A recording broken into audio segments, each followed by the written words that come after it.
তো অনেক সময় বেশি একটা নাই, আমরা সামান্য সময় ইনশাআল্লাহ আমরা কথা শুনবো, বসবো তো ইনশাআল্লাহ। আখেরি দোয়া করে তারপরে ইনশাআল্লাহ আমরা যাব। রাজি আছেন? আমরা এখানে আসতে পেরে খুশি না ভাইজান? খুশি। আল্লাহ তাআলা আমাদেরকে অবশ্যই কবুল করেছেন বিদায় এখানে আমরা আসতে পারছি। কোরআনের মাহফিলে সকলে আসতে পারে না। আল্লাহ তাআলা যাকে পছন্দ করেন তাকেই আল্লাহ তাআলা এ কোরআনের মাহফিলে কবুল করেন। আমরা এখানে আসার দ্বারা কি হয়েছে? প্রতিটা কদমের বিনিময় আল্লাহ তাআলা এক একটা করে গুনাহ আমাদের জীবন থেকে মাফ করে দিয়েছে। প্রতিটা কদমের বিনিময় আল্লাহ তাআলা এক একটা করে সওয়াব আমাদেরকে দান করেছেন। রাসূলুল্লাহ সাল্লাল্লাহু আলাইহি ওয়াসাল্লাম বলেন, এমন একটা জামানা আসবে যে জামানায় হাতের মাঝে আগুনের কয়লা রাখা সহজ হবে, ঈমান রাখা কষ্ট হবে। কি তাই না? তো আমরা তো সেই জামানায় পড়ে গেছি, আমরা সেই জামানায় উপস্থিত হয়েছি। তো তারপরও এখন এই জামানায় আমরা এই পরিস্থিতিতে এসেও যে আমরা কোরআন শোনার জন্য আসতে পারছি, বসতে পারছি, আল্লাহ তাআলা আমাদেরকে শোনার তৌফিক দিচ্ছেন। এর বিনিময় কি হবে? রাসূলুল্লাহ সাল্লাল্লাহু আলাইহি ওয়াসাল্লাম বলেন, ও সাহাবীরা তোমরা শোনো, আমার সময়ে তোমরা জিহাদের ময়দানে জিহাদ করলে যে পরিমাণ সওয়াব হতো, যে জামানায় আমার উম্মতেরা আমাকে দেখবে না, তোমাদেরকে পাবে না, ওই জামানায় তারা যদি কোরআন শোনার জন্য, কোরআন বোঝার জন্য আমলের নিয়তে আসে, তো আল্লাহ সুবহানাহু ওয়া তাআলা খুশি হয়ে জিহাদের ময়দানে জিহাদ করলে যে পরিমাণ সওয়াব হতো, আল্লাহ তাআলা তাদের প্রত্যেকের আমল নামায় জিহাদের সওয়াব দান করে দেন। এরপর রাসূল সাল্লাল্লাহু আলাইহি ওয়াসাল্লাম আরেকটা হাদিসে বলেন যে এই মাহফিল শোনার জন্য, কোরআন শোনার জন্য আসতে যে কেউ যদি হোঁচট খায়, কষ্ট পায়, ব্যথা পায়, কোনো কারণে ওই ব্যক্তির যদি মৃত্যু হয়, রাসূল সাল্লাল্লাহু আলাইহি ওয়াসাল্লাম বলেন কিয়ামতের ময়দান থেকে নিয়ে শুরু করে জান্নাত পর্যন্ত ওই ব্যক্তির আমার মাঝে মাত্র একটা স্তরের ব্যবধানে আল্লাহ তাআলা আমাকে এবং ওই উম্মতকে পাশাপাশি জান্নাতে রাখবেন। তাহলে আমরা রসুলের পাশাপাশি জান্নাতে যেতে থাকতে চাই কিনা? সকলেই চাই। তো আলহামদুলিল্লাহ, আল্লাহ আমাদের সকলকে কবুল করুক বলে আমিন। পৃথিবীতে মানুষকে বন্ধু বানাতে চায়, বন্ধু ছাড়া মানুষ চলে না। আছে না? আমাদের প্রত্যেকেরই কম বেশি বন্ধু আছে, আছে না নাই? জীবন চলতে গেলে বন্ধুর দরকার, বিভিন্ন আপদে বিপদে বিভিন্ন সময়ে বন্ধুর প্রয়োজন। কিন্তু আসলে এই বন্ধু কাকে বানাবো, কাকে বানানো যাবে না, আমরা এর উপরে আজকে আলোচনা শুনব। রাজি আছেন? বন্ধু কাকে বানানো দরকার আর কাকে বানানো যাবে না, এই কথাটার উপরে আজকে আমরা আলোচনা শুনব। তো ভাই, আল্লাহ সুবহানাহু ওয়া তাআলা আমাদের সকলকে যেন আজকের এই আলোচনা থেকে আমাদের প্রত্যেকে যেন আল্লাহ তাআলা উপকৃত করেন, সকলে বলি আমিন। আল্লাহ সুবহানাহু ওয়া তাআলা সূরাতুল মাঈদা, কোন সূরা বলছি? সূরাতুল মাঈদা, আয়াত নাম্বার 55। কত? আয়াত নাম্বার 55। আল্লাহ সুবহানাহু ওয়া তাআলা বলেন, আমার বান্দারা যদি তিনটি কাজ করে। কয়টা কাজ? কয়টি? আমার বান্দা যদি তিনটা কাজ করে, তাহলে আমি আল্লাহ তাদেরকে দুইটা পুরস্কার দেব। কাজ কয়টা? তিনটা। পুরস্কার কয়টা? দুইটা। এমন পুরস্কার, এ পুরস্কারের উপরে এর থেকে দামি পুরস্কার মানুষের ইতিহাসে মানুষের জন্য আর হয় না। আল্লাহ তাআলা এমন এক পুরস্কার আপনাকে আমাকে দান করবেন। তাহলে আমরা এই পুরস্কার নিতে রাজি আছি? কাজ হবে কয়টা? দুইটা। পুরস্কার কাজ হবে তিনটা, পুরস্কার কয়টা? দুইটা। আসুন, আল্লাহ পাক রব্বুল আলামিন বলেন, ইন্নামা ওয়ালিয়ুকুমুল্লাহু ওয়া রাসূলুহু ওয়াল্লাযীনা আমানুল্লাযীনা ইউকিমুনাস সালাতা ওয়া ইউতুনাজ যাকাতা ওয়া হুম রাকিউন।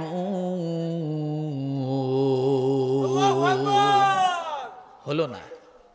যখন কোরআনের আয়াত শুনবেন সঙ্গে সঙ্গে আল্লাহকে গ্রিন সিগন্যাল দিয়ে জানায় দিবেন, আল্লাহ আমি ক্ষুদ্র একজন হয়তো নগণ্য তোমার গোলাম, নগণ্য বান্দা, আজকে তোমার কোরআন শোনার জন্য আসছি, আমি হাজির, আমি তোমাকে আল্লাহ বলে প্রেজেন্ট করতেছি, আয় আল্লাহ তুমি আমাকে গ্রহণ করে নাও। তাহলে যখন কোরআনের আয়াত শুনবো কি বলবো? আল্লাহু আকবার। পারবেন? জোরে। আল্লাহ পাক রব্বুল আলামিন বলেন, ইন্নামাল মুমিনুনা আল্লাযীনা ইযা যুকিরাল্লাহু ওয়াজিলাত কুলুবুহুম ওয়া ইযা তুলিয়াত আলাইহিম আয়াতুহু যাদাতুহুম ঈমানাও ওয়া আলা রাব্বিহিম ইয়াতাওয়াক্কালুন। রব্বুল আলামিন ডাক দিয়ে বলে, দুনিয়ার মানুষ,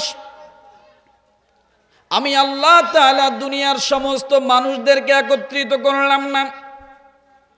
800 কোটি দুনিয়ার মানুষের মধ্যে আমি রব্বুল আলামিন 600 কোটি মানুষকে আমি আল্লাহ তাআলা আলাদা করে দিয়ে আমি আল্লাহ 200 কোটি মানুষকে একটা আদরের ডাক দিয়ে দিলাম।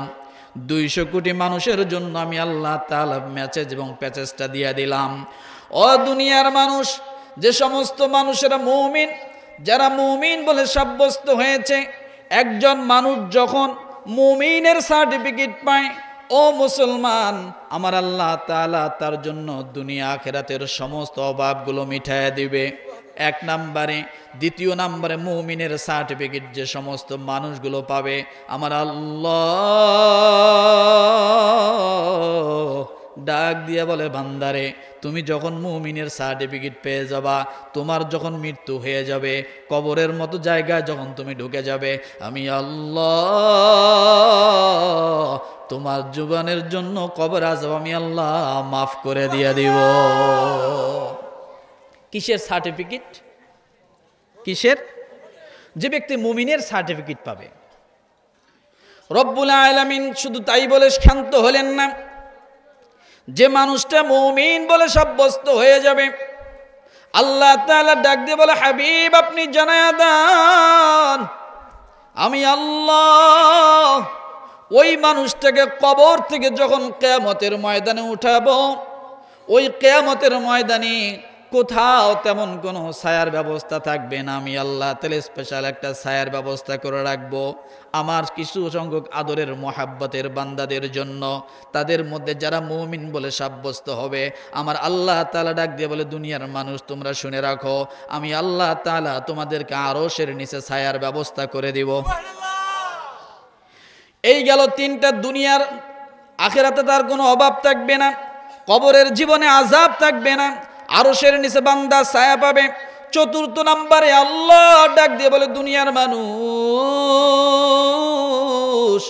যে মানুষগুলো মুমিনের সার্টিফিকেট পেয়ে যাবে, আমি আল্লাহ তাআলা মানুষগুলোকে যখন কিয়ামতের ময়দানে উঠাবো, বান্দার জন্য আমি আল্লাহ তাআলা তার ডান হাতে মিজানের পাল্লা থেকে জান্নাতের সার্টিফিকেট আমি আল্লাহ দিয়ে দিব। কয়টা পুরস্কার গেল? 4টা। এরপরে রব্বুল আলামিন বলেন, হাবিব আপনি জানায়া দেন, যে মানুষগুলো মুমিনের সার্টিফিকেট পেয়ে যাবে, ওই মানুষগুলোকে আমি আল্লাহ বিজলির নাই ফুলসিরাতটা পার করে দেব। এরপর রব্বুল আলামিন ডাক দিয়ে বলে, হাবিব আপনি জানায়া দেন, যে মানুষটা মুমিনের সার্টিফিকেট পেয়ে যাবে, আমি আল্লাহ দুনিয়ার মানুষের জন্য মেসেজটা পাঠিয়ে দিলাম, উলাইকা হুমুল ওয়ারিসুন আল্লাযীনা ইয়ারিসুনাল ফিরদাউসা হুম ফিহা খালিদুন। আল্লাহ বলেন, ওই মানুষগুলোকে আমি আল্লাহ ওয়ারিস সূত্রে জান্নাতের মালিক বানায়া দিব। সুবহানাল্লাহ। কি সূত্রে মালিক? ওয়ারিস সূত্রে জান্নাতের মালিক।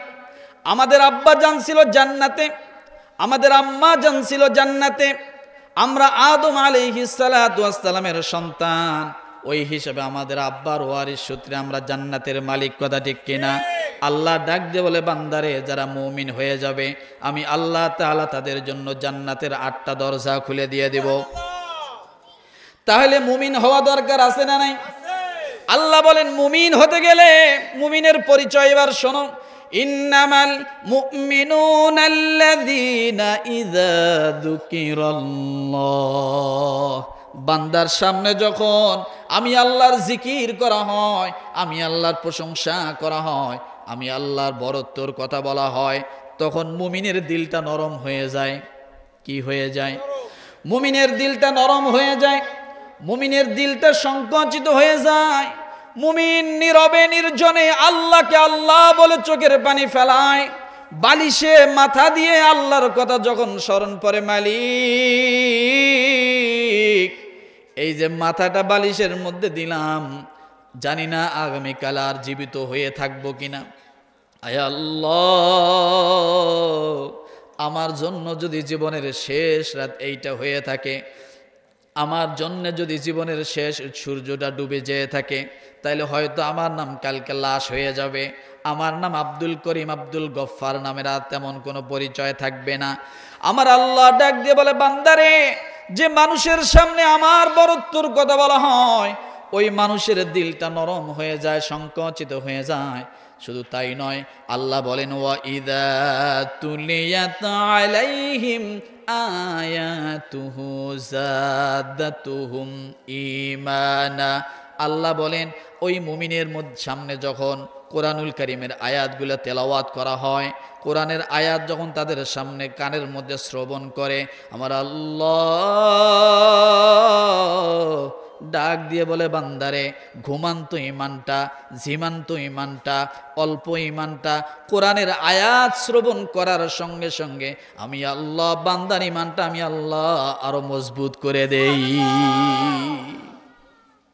তাহলে কোরআনের আয়াত শুনলে মুমিনের দিলের ইমান বাড়ে না কমে? কথা বলেন। মুমিনের ভিতরে ইমান বাড়ে। ও মুসলমান ভালো করে শোনেন, আল্লাহর কালাম কত বড় দামি, কেমন করে ইমান বাড়ে। আল্লাহর কালামের সঙ্গে মানুষের যখন সম্পর্ক হয়ে যায়, ওই মানুষটা যত গুনাহগার হোক না কেন, ওই মানুষটা যত পাপী হোক না কেন, আমার আল্লাহ তার দামটা আরো বাড়ায়া দেয়। আসতে বলেন। আল্লাহর কালামের স্পর্শ যদি কারো লাগে, আল্লাহর কালামের টাচ যদি কেউ পায়, আমার আল্লাহ তাআলা তার দামকে আরো বাড়ায়া দেয়। বিশর হাফির নামে একজন আল্লাহর ওলি ছিলেন। তার আগে তার বিশাল একটা বদনাম ছিল, মানুষ তাকে অনেক খারাপ বলতো। এই বিশর হাফির হাসান বসরি রহমতুল্লাহ আলাইহির জামানায় ছিলেন। বিশর হাফির এমন কোন গুনার কাজ নাই সে বিশর হাফি করে না, এমন কোন নিশা নাই যে বিশর হাফির করে না। প্রতিদিন তার নিশার আড্ডাখানায় যে জমে থাকতো, নিশার মক্তয় পড়ে থাকতো। তার কাজ ছিল প্রতিদিন নিয়মিত শরাব পান করা, মদ পান করা। বিশর হাফির হৃদয় নিয়ে যখন চলে যাচ্ছেন মদ পান করার জন্য, পা পা করে তার মদের আড্ডাখানায় চলে গেলেন। যাওয়ার সময় রাস্তার কিনারে ছোট্ট একটা কোরআনুল কারীমের আয়াতের টুকরা যখন রাস্তার কিনারায় ধুলার মধ্যে মাখানো অবস্থায় দেখতে পেলেন, উনি দেখার সঙ্গে সঙ্গে বুঝলেন এটা আরবি হরফ। কথা ঠিক কিনা? তাদের মাঝে আরবি হরফ ছিল। দেখার সঙ্গে সঙ্গে ওই ধুলার থেকে কাগজের টুকরাটা আল্লাহর কালাম বিসমিল্লাহির রহমানির রহিম, এইটা যখন এই তার চোখের মধ্যে পড়ে গেছে, হৃদয় এলোমেলো হয়ে গেছে। আল্লাহর কালাম বিসমিল্লাহির রহমানির রহিম ধুলায় মলিন হয়ে গেছে। আল্লাহর বান্দার চোখের সামনে যখন বিসমিল্লাহির রহমানির রহিম মাটির মধ্যে ধুলামাখা অবস্থায় দেখতে পেলেন, হৃদয়ের মধ্যে কে যেন একটা ধাক্কা দিল রে বিশর হাফির। আল্লাহর কালামটা তোমার চোখের সামনে মাটিতে গড়াগড়ি খায়। ওরে বিশর হাফির, যত বড় পাপী হও না কেন, যত বড় নেশায় মত্ত থাকো না কেন, তোমার চোখের সামনে আল্লাহর কালাম পড়েছে, এটাকে তুমি কেমনে করে অযত্ন করে আবার তুমি পা দিয়ে পিছায় তুমি কেমনে যাইবা? কে যেন তাকে বারবার ধাক্কায় পিছনের দিকে দিচ্ছে। ও বিশর হাফির, আল্লাহর কালাম বিসমিল্লাহির রহমানির রহিম লেখাটা তুমি একটু যত্ন করো। কোনতেই সামনে আগাইতে পারতেছে না, এদিকে তার মদের নেশা। আল্লাহর বান্দা বিশর হাফির রহমতুল্লাহি আলাইহি ওই সময় মদ্যপের আড্ডাখানায় যাওয়ার জন্য ব্যতিব্যস্ত। কিন্তু আল্লাহর কালামটা যখন দেখলো, দেখার পরে হৃদয়ের মধ্যে একটা কামড় দিয়ে বসলো, আহারে আমার আল্লাহর কালাম মাটির মধ্যে গড়াগড়ি খায়, এটাতে আমি কেমন করে ফালায় রেখে যাই। আল্লাহর বান্দা ওই বিসমিল্লাহির রহমানির রহিমের টুকরাটা যখন উঠায় নিলেন, নেওয়ার পরে কয়েকটা ঝাড়ি দিলেন, এরপরে ওই বিসমিল্লাহির রহমানির রহিমের কাগজটা নিয়ে ঠোঁটের মধ্যে কয়েকটা চুমা দিলেন, চোখ দিয়ে পানি টপ টপ করে ছেড়ে দিল, ডাক দিয়ে বলে, আল্লাহ, আমি জানি আমার মতো গুনাহগার আর এই পৃথিবীতে মনে হয় কেউ নেই। আমি এই মুহূর্তে যাচ্ছি শরাব খাওয়ার জন্য, কিন্তু তোমার কালাম বিসমিল্লাহির রহমানির রহিম লেখাটা কেন জানি বারবার আমাকে আকর্ষণ করে। সুবহানাল্লাহ বলবেন না? কেন জানি বারবার আকর্ষণ করে, কারণ এই বিসমিল্লাহর মাঝে তোমার তিনটা নাম। কয়টা নাম? এক নম্বরে আল্লাহ, এরপরে রয়েছে আর রহমান, এরপরে রয়েছে আর রহিম।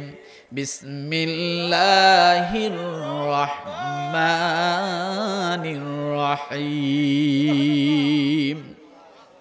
এই যে আল্লাহ তিনটা নাম সে চোখে পড়েছে। বিশর হাফির চোখের মধ্যে দেখে ওই নাম দিয়ে নূর চমকায়। কে যেন ডাক দিয়ে বলে, রে বিশর হাফির,